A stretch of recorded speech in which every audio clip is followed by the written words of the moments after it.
Hi folks, Dan here. Welcome back to Waygate Technologies. Today we're going to take a look at the RotoArray comPAct, and in this installment we're going to take a look at filling the tire of the RotoArray with Couplant. The RotoArray elements are suspended just below the axle inside the wheel, and to get the ultrasound from the transducer elements to the outside of the tire, the inside of the tire is filled with liquid. And we don't use just anything for Couplant in the RotoArray. We supply, and you can purchase propylene glycol separately. I would caution you, do not use anything other than propylene glycol inside the tire. Don't use water, don't use other antifreeze solutions or anything. Always use propylene glycol.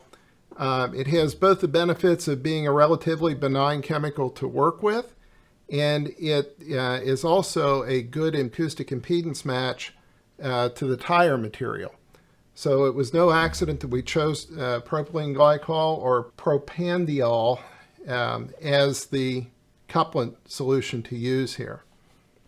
Now, there are two different fill bottle devices that we provide to assist in filling the tire. The larger bottle, you can put about 1 liter of propylene glycol in here, use the pump to build air pressure inside, and then you have a simple valve to provide the flow of liquid out of the bottle. This larger bottle is very handy to have if you typically work in the same workshop environment where you have storage for it, you don't need to transport it, things like that. We also provide this smaller bottle. This has a hand pump that pumps the fluid directly. In the larger bottle, you build air pressure in top, and the air pressure is what pushes the fluid up and through. Here you're pumping the fluid directly. This has a nice storage location in the carry case. This is a more transportable version of the pump. The downside to this is I've found that unless you fill it right to the very top, and if you do that and then put the pump inside, sometimes you can get some overflow. So you don't want to go right to the very top. You want to stop down about this level. But I typically don't have quite enough fluid in this pump bottle to completely fill my tire on the first try. I usually end up getting it mostly full, take a second, add a little more fluid to the bottle, and finish up. So the easiest way that I have found to fill my RotoArray is I start by turning it on its side, and I let it rest on the handle, the frame, and the LEMO connector on the back here. Then if we look at this end, there's a blue fitting, and opposite the 180 degrees opposite the blue fitting is a recessed bolt head or screw head, and that is our vent. So I take my 2.5 millimeter hex driver, I reach into the vent screw, and I back that out a couple of turns. Okay, we don't need to remove it completely, but we just need to back it off a little bit to let it breathe. I've also found with experience that it helps if you work on a towel, because no matter how careful you are, there's going to be some overflow and spillage in this process. Okay? But I orient the tire so that my fill is down at 6 o'clock and my vent up at 12 o'clock. And I take my fill bottle, either one, both of the fill bottles have a similar fitting on the end. Okay. There's a quick coupling here. So you pull this part of the fitting back a little bit to expose some tubing. Okay.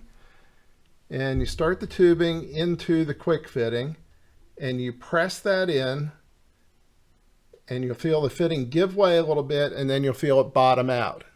Okay, It's a matter of feel, and it takes a little practice to get onto those couplings properly.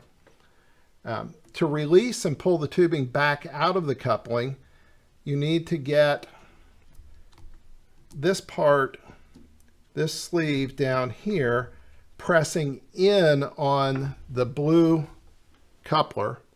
If we look closely at this one, the way to remove the tubing is to press this collar into the fitting while simultaneously pulling on the tube. This collar is a release mechanism. It's the same thing here in the tire. I have found that loosening this gland nut so that this entire assembly can slide somewhat on the tubing allows me to push down on the release collar with the entire handle and then pull my tubing back out of the connector that way. Okay. So allowing the loosening this gland nut to the point that allows this to slide a little bit on the tubing, I have found very helpful. So again, I can plug the tubing into the fitting. Okay. Let's turn this a little bit so that you can see the tire. And I can begin pumping fluid in. And you can see as I pump, we can see the fluid filling the tire. Now, it takes quite a few squeezes of the handle to fill the entire tire. So we'll skip ahead here. I won't make you watch all of that. At some point, as I'm filling the tire, my couplant bottle is going to be getting close to the bottom. So this is when I simply unscrew the bottle, set that to the side, refill my bottle up to about the neck. And having refilled our pump bottle, now we can continue filling the tire. All right, we're getting close to the top. Now we want to make sure that when it has gotten completely full, we want to close our vent plug. And you'll notice there may still be just a little bubble left there. That's not a big deal, that's normal. Give the tire a couple of light taps to dislodge any bubbles that may have formed and float to the top.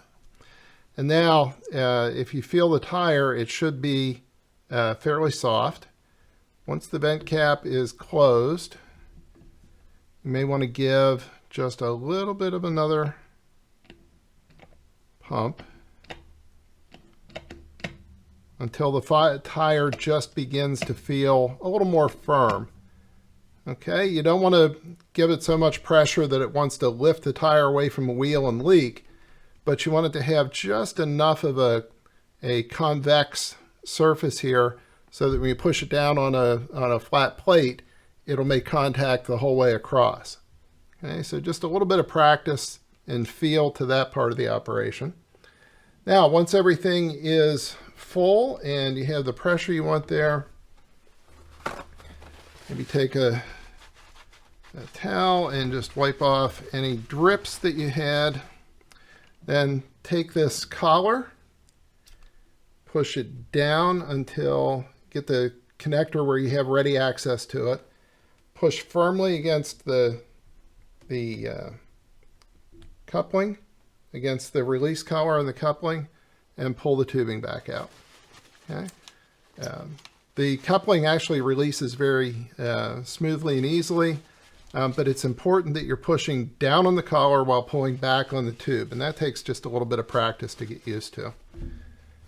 But there we go. We have completely filled our RotoArray. Tire's all ready for action, and just wipe up the excess with dry towels and a little bit of plain old water, and you're good to go.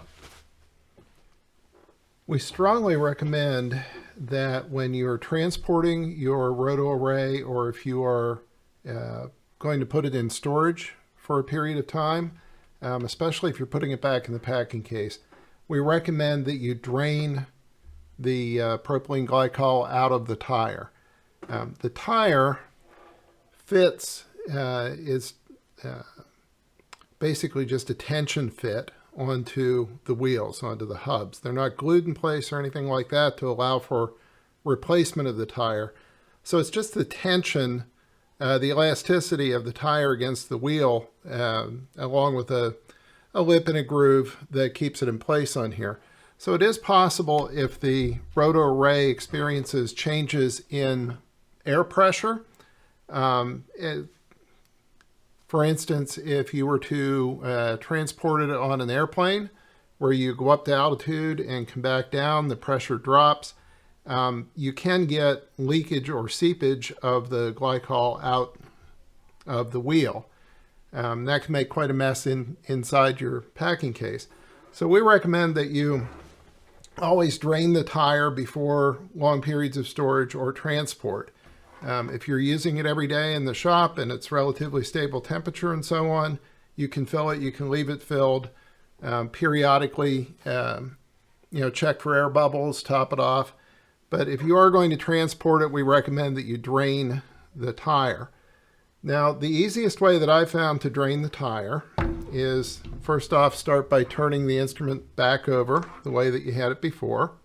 The same kind of orientation that you had when we filled it up. The vent, orient that so it's up. Get your glycol storage bottle. These have really good seals, so they work well during transport. You'll need a funnel. And then what I do is I remove the vent screw entirely. So before we just back that out to allow for air to bleed out, now I'm going to remove that entirely and be prepared. You may get some squeeze out. So you might want to work over a towel.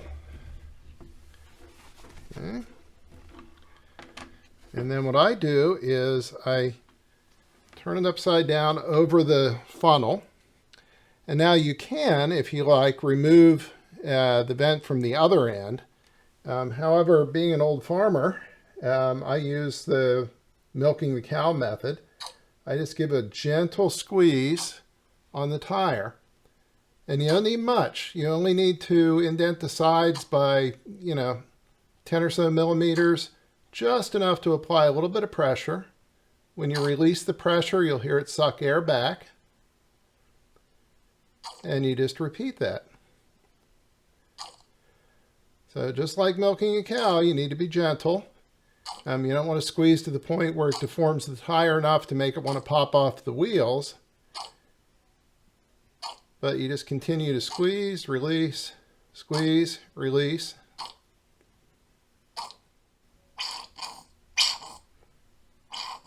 And eventually it will be mostly emptied. If there's, a part of a teaspoon, a couple milliliters of glycol left inside the tire, that doesn't hurt anything. But now we can flip it back over. We can put our vent plug back in and snug that so that it doesn't get lost. Okay. Then you'll need a towel to wipe up the little bit of spillage that you got. There may be some glycol left on the outsides of the wheel and places like that. It's fairly difficult to do an extremely neat job of this without spilling anything. But just wipe up the excess. You can use a little bit of just clean water to clean up anything that's on your bench. Glycol is hydrophilic. It will absorb and bond to water, so just plain water is a good cleanup to get rid of anything that you've spilled. Put the cap back on and snug that down good and firm. And now you can put everything back in its respective space in the shipping crate, in the shipping case, and you're all ready to transport your instrument. Thank you for joining me today. If you'd like to learn more, first best place to reach out is your local Waygate field sales engineer or local channel partner. They will be able to assist you in quotes and demos. If you have technical questions, please send an email to remoteservice@bakerhughes.com and we will get an answer to you as quickly as possible. For software and updates to the instrument and documentation, please check out the InspectionWorks public store. That's www.inspectionworks.com. And under all products, look for the RotoArray comPAct. And you can also visit our Waygate webpage by scanning the QR code shown on the screen here. And that will give you other information and other links to get you help. So again, thank you very much for joining me. Hopefully this was helpful, and we will see you in the next installment.